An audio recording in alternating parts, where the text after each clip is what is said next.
Hey guys, Infidel1258 here. Today we're going to do a review of 3 battles, 2 of which are at Diamond and 1 of which is at Bronze. And I want you to see, well, we're going to discuss the technique because we always want to focus on improving our ability to squeeze as much out of this game as we can to maximize our rewards for our time and attention. And that in part requires us to get better, strategically speaking, at team formation and battle analysis so that we can win more often and get the most of the game. That's what we're about on the channel, and that's why we are constantly doing gameplay review. But today also, I want to talk specifically about Splinterlands and the Dark Energy Crystals that are being awarded right now. If you haven't been playing this morning or today, you should be aware that the rewards right now are really, really high. And I don't know if it's because DEC spiked, a couple days ago, and this is algorithmic inflation at work, or what's going on exactly.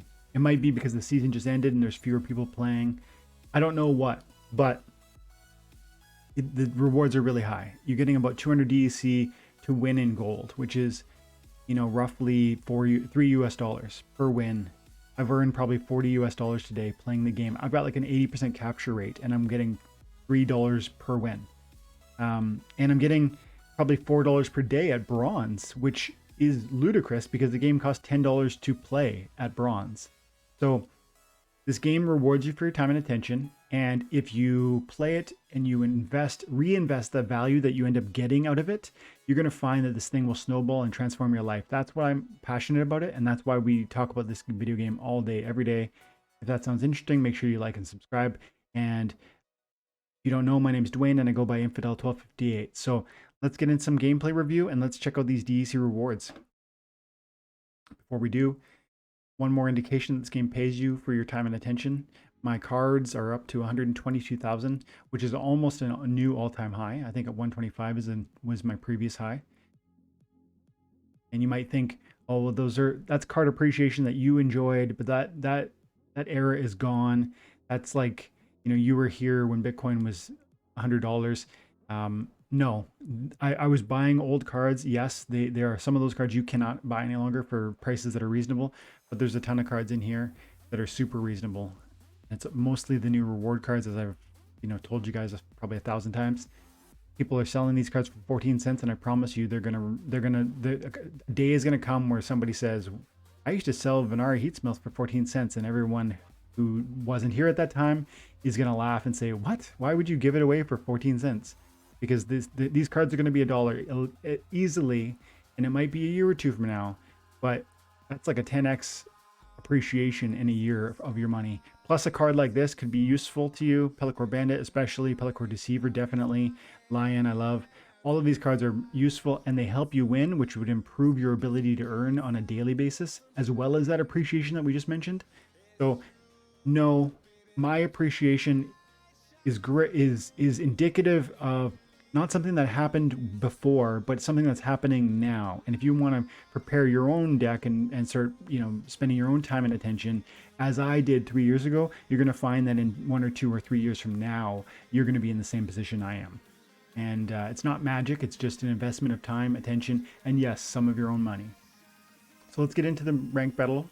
So let's look at this first of all. Last 2 hours, you can see there that there's 20 battles on the screen, and the 20th battle that I fought was 2 hours ago, meaning I've been playing the game for roughly 2 hours today, and I've earned 4,000 Dark Energy Crystals. I had almost no DEC in this account at the beginning of the morning, so probably 300. So I've earned about 4,000 DEC. How much is 4,000 DEC? 4,000 DEC is roughly $58 US that I've earned today playing a video game. In 2 hours, by the way. That's $58 US. If you could do that every day, would that change your life? I'm telling you, it's changing mine. It's changing mine right before your eyes. And I invite you to get on that train, but it's something that you'd have to, come alongside the channel, begin to understand, what cards are meta, how to use them wisely, how to win at higher levels, how to efficiently rent, understanding peak monsters, creating a hive account, all of it. There's a lot to it. Work, but it's also fun. So that's why I say this game is fun and rewarding. That's why I say it's unique in that it rewards you for your time and attention. So look, I won 12 of these games. I counted earlier. All the green words where it says my name means I won. The red means I lost. I won 12 out of 20, and I won $58 in the last 2 hours. In the last 2 hours. And by the way, I'm holding my daughter that whole time, enjoying her presence, listening to one of my favorite podcasts, and just enjoying life. This is both work, but also fun and family time, which is great. So let's watch this battle here. Actually, that was too boring. Let's easy peasy slam dunk. This is nice. This will be a tip that we can talk about. This is me on the right using Kretch, one of the cheapest, most underrated dragon summoners definitely in the game, and maybe summoners in the game. And this was, as you can see, this was an Equalizer match. Everybody's got 9 power, 9 hearts. When you have an Equalizer match, it's important that you don't try and do a sneak play. That's what he does here. He tries to do a sneak play. But what's happening? One of the best things about sneak attack is that your opponent usually has vulnerable monsters at the back end. Usually. But in an Equalizer match, we are not going to have vulnerable monsters at the back because everybody has the same number of hearts. And additionally, he uses the Lord of Darkness, which is an amazing card. But in this context, is actually a really bad card because it doesn't receive any extra bonuses from this context, from this rule set. The Equalizer rule set is going to mean that in fact, him choosing that monster helped me because my Enchanted Defender went from 1 hit point all the way up to 9, and my Darkest Mage, the same thing, Fallen Spectre, Screaming Banshee, Haunted Spider. My whole team got better because he chose that overpowered tank. So it actually hurt him and helped me. And we'll just watch how it plays out. Plus, the Enchanted Defender is one of the most powerful cards in this rule set because it comes with standard with a very high amount of armor. Depending on what level you're playing at, it would have less or more armor. But, you know, I've got 8 armor there, plus, in this case, 9 hearts. 8 hearts because of the weaken. And sure, they're hitting me, my spider, and that's something I don't exactly want. But the spider is not pivotal to my success, so it's irrelevant that they are sneak attacking my spider. What's pivotal to my success? My success is based on the magic damage that's going to just cut to the core in this context. Specifically Banshee, that's got the blast damage, doing 5 damage per turn, which is why I put him in the 5th position, because that's the safest spot on the map in this game. And then Fallen Spectre, I put in the 4th position. Maybe arguably I could have put that in the 5th position because, you know, the thing that this is offering is team support. It's demoralizing and headwinds. So it's really just, it's a protector for my Banshee. Whether it was in front or back, it was protecting my Banshee. And of course we end up winning because we were doing way more damage due to the blast. We had more shields because of Enchanted Defender being better in this context than Lord of Darkness. And so what did we get? We got 250 Dark Energy Crystals out of the deal. Again, that's like, I don't know, not exactly. Let's do it. 256 times 0.0145 equals. That's $3.70 for a video game. For one battle of a video game. Okay, and then here's a context where Lord of Darkness really does work, and I win this one. So we're going up against Jotun, and everybody's afraid of Jotun. Everybody thinks like Jotun is so expensive and so overpowered, and you know people complain about him. But Kitty's the answer. The speed, right? You just get at him before he gets at you, and you can't. This Serpent of Flame he's slippery, right? He's got that high speed, so his whole thing is really he can force you to miss, but not with True Strike that offered by the Kitty. So we're gonna win this one, but.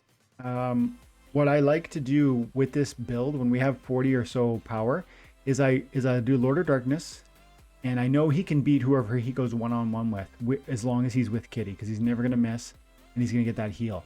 I throw Pegasus in there because I want a double heal in case there's a strong magic play. And then I've got my own magic play. I'm silencing and I'm afflicting, and I put Jester here really as like a kind of a medium meat shield because I knew Dark Wand was going to be taking all of the brunt, and I knew blast damage was a problem. I didn't know that he was going to pick Jotun, but if you're doing a taunt, if you're doing like this type of defensive taunt, which is what this is, right? I'm putting him in the 6th position specifically to distract anybody like these casters or opportunity monsters that might pick out my weak guys. I'm focusing his fire into a place I don't really care about. And it's a huge meat shield, this Dark Juan, with the Void, with the Flight, with the Scavenge. He's got so much survivability. That's what is allowing me to distract his real damage and steal this battle. But Lord of Darkness is an amazing play with Kitty because, one, you're getting 2 heals. So even if your enemy throws like a magic situation at you, which can be a problem for Lord of Darkness, it's not a problem usually because 2 heals. And then when you couple that with Dark Juan, who's going to be a distraction to casters that are throwing magic, your Lord of Darkness is even more resilient. And as you can see, it's pretty darn close because of that blast damage, but we are going to pull it out. And again, we're going to get like 250 DEC.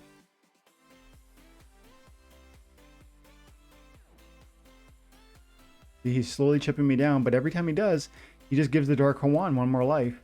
And that's just a little bit more distraction for these big damage dealers. So it's like they're dropping bombs back here with the blast damage. They're each throwing 6 damage at me every round. But it's irrelevant because my Lord of Darkness is allowed 5 rounds now to do his thing. 5 rounds he's been allowed to just crush what's in front of him.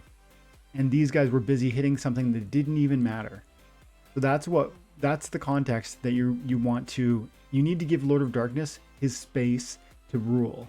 And if he's allowed to live really for 5 rounds, he's going to gobble up what's in front of him. But if your opponent picks a strong the counter then to what I just did is to really somehow get at my Lord of Darkness or get through the taunt or to do your own taunt. There's lots of different ways to counter what I just did. But the point is you can't let the Lord of Darkness stay around that long. He's going to finish you off. And so that'll be, and again, that was 235 or something Dark Energy Crystals for another win. And let's just go over to 1 at silver because I know some of you are going to say, oh, that's not really fair. You've got a gold deck and you've had 3 years to accumulate cards. And well, first of all, put that attitude away because you can earn something at this level, at this game, whether you're playing just in bronze or silver or gold. And by the way, if you had the right attitude about approaching the rental market and maybe investing your own money into getting some of your own cards, you would find that reaching gold is actually not that difficult. Yes, it's probably it's a pretty significant monetary investment for most people, but there's a ton of people that could come out and buy, 70,000 power without much problems. If you've got real world investments, if you've already got kind of RSPs and that type of thing, this is something that you might seriously consider investing in and taking a chunk of money and putting it into it because these are deflationary assets. So, but even if that's not you and you don't have a significant chunk of money to put at this, understand that what we're about to see is a bronze level, bronze 2 level reward. Let's watch it. And this is what I've been doing all day, every day with time and attention, by the way. Time and attention wins with the standard Alaric. And you're going to see a video coming out. I don't know if I did it already. Yeah, no, there's a video coming out tomorrow morning where we're going to feature Jin O'Shanis. And just watch what you see here. Like we just destroy, we gobble up. And this is the recipe. And everybody knows it. But for some reason, this guy is only $40.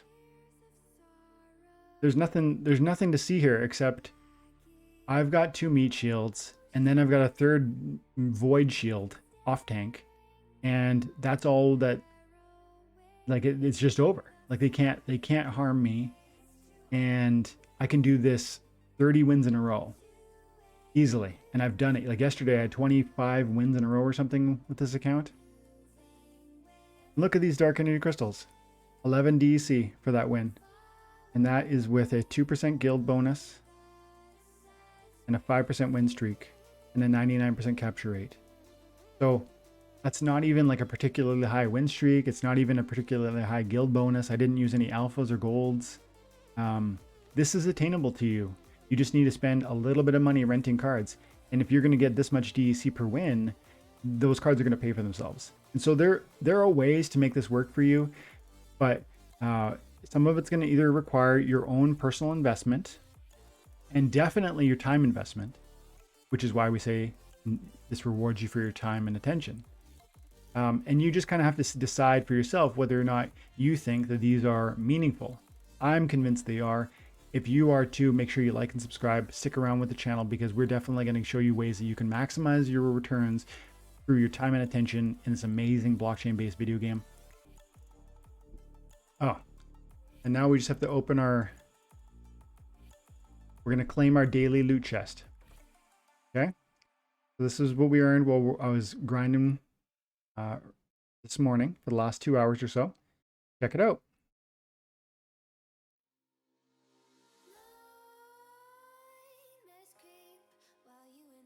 Come on, throw me a Oceanus.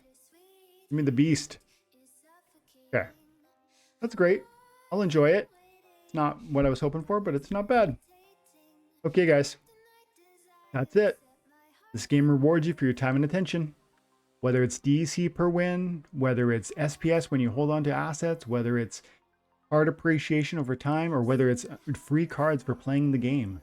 This game rewards you for your time and attention. This game is fun and rewarding. If you find this sort of content interesting, make sure that you like and subscribe. And thank you so much for your time and attention. Thank you for stopping by, and have an amazing day. God bless.